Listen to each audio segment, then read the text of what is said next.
This is Grenada, a short flight from Antigua, a nation void of an army, but as picturesque as any island in the region and mostly known as the spice of the Caribbean.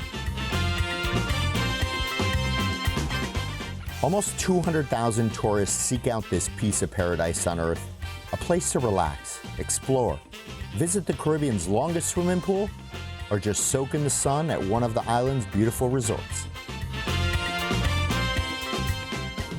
And speaking of resorts, I'm off to meet my good friend Leo Garbutt, who along with his family owns and operates Calabash Resort here in Grenada. When did you actually come? I came in 1987. Wow. And I came to buy a rum distillery. I love it here. I just think it's a special place. What do you think is the biggest difference between when you first arrived to now? Actually, the great thing about Grenada is there's 100,000 people. Right. Our government are very close to all of us. So when it comes to development, the development of the country is very important.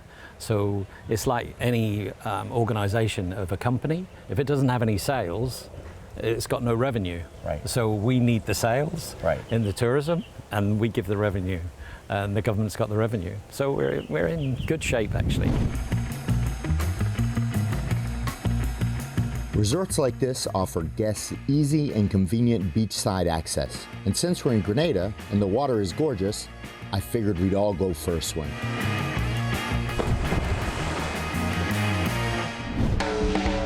When you're in Grenada, you have fun.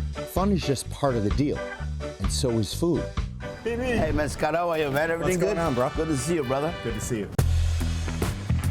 To sample authentic Grenadian cuisine, I've come to see my old friend Brian Benjamin, aka Bibi, a native Grenadian who packed up and ventured to the UK in hopes to spread his favors overseas.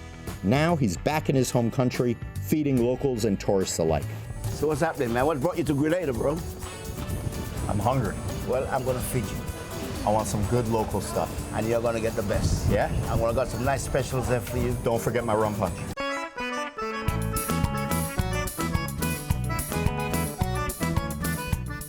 Tradition suggests that the first rum comes from the island of Nevis. This Caribbean staple was created when slaves working on the sugarcane plantations discovered that molasses could be fermented into alcohol. Come on, Scott, I got something for you. Yes. Try that rum punch. Let's see what you think. And in the meantime, I'm gonna go cook you some nice food. Anything else you want from me, brother? Enjoy. You just Let me made go my cook day. for you. Thanks. I'll be right back. Oil down. A stew of salted meat, breadfruit, chicken, dumpling, vegetables, all stewed in a delicious coconut mill herbs and spices. A meal as Grenadian as it gets. Tell me a little bit about the local cuisine in Grenada. Like, I personally think that the food here is very underrated. I think that other islands are huge for food, and I don't think Grenada gets enough credit. I think we're gonna get more than enough credit. It's just that people on the island themselves, they think that the holiday people just wants to come out and eat what they eat from their country, which is a load of rubbish, really. You gotta use what you have. Nice bit of rice and peas, nice bit of curry goat, oil down, crabs, fish. We got it all on the island. This is why this restaurant is here. I'm doing that.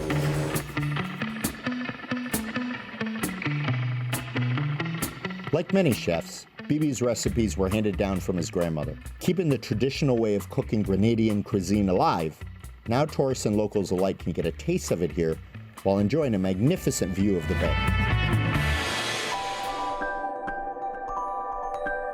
Of course, after a proper meal follows a proper dessert. The chocolate industry in Grenada is one of the biggest in the Caribbean, and a deep colonial cocoa history associated with it. To learn more about how chocolate is produced, I came to visit Aaron Sylvester at his small cornerstone, the Tri-Island Chocolate Factory. It all starts with a little pod.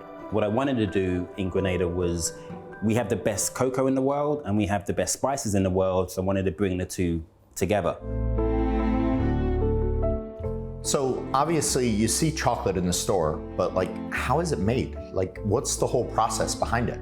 It all begins from this little process here. So we have the cocoa bean inside this pod, and I'll just show you. So we basically would crack this pod,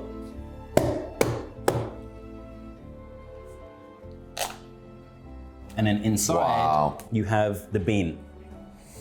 Oh, So on the outside of that bean is a sweet white pulp.